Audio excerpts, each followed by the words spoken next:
Le Verbe était la vraie lumière qui éclaire tout homme en venant dans le monde. Jean 1,9. Pourquoi la vraie lumière?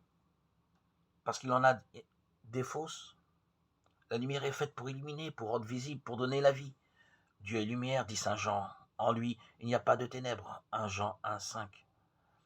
Lucifer, Satan, le diable, le porteur de lumière, ne porte la lumière que sur lui-même, dans le gonflement narcissique de son ego surdimensionné. Il est la grenouille qui veut se faire plus grosse que le bœuf. S'il projette la lumière en dehors de lui, ce sera toujours celle de la dénonciation, de l'accusation, à grand renfort d'indignation médiatique, car il aime le tapage, les cris d'orfraie, le concert des hypocrites, quand ils se drapent de leur carapace de vertu, pour feindre d'être scandalisés par la faute d'un autre. Ils aiment la pompe, la fureur et le bruit. Il met dans sa haine toute l'amertume de son échec.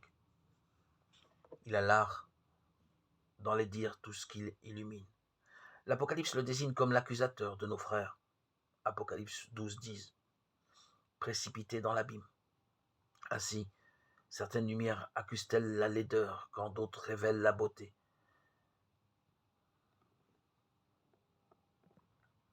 Lucifer se veut sa propre source, comme l'écran lumineux, comme l'idole qui arrête le regard et impose sa présence.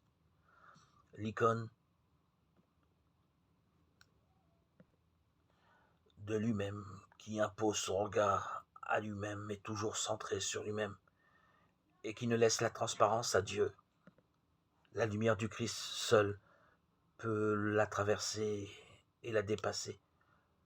Le Christ seul, lumière née de la lumière, est la véritable lumière. Il ne se transfigure pas lui-même, il est transfiguré comme le Fils bien-aimé.